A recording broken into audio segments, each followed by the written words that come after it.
பூலோகம் என்பது பொடியாகி போகலாம், பொன்னாரமே நம் காதலு பூலோகம் தாண்டி வாழலாம். ஆகாயம் என்பது இல்லாமல் போகலாம், ஆனால் நம் நேசமே ஆகாயம் தாண்டி வாழலாம். கண்ணீரில் ஈரமாகி கரையாச்சு காதலே, கரை மாற்றி நாமும் வெல்லை கரையேற வேண்டுமே.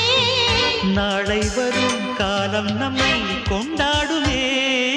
தாஜ்மஹால் தேவையில்லை அன்னமே அன்னமே, காடுமலை நதிகள் எல்லாம்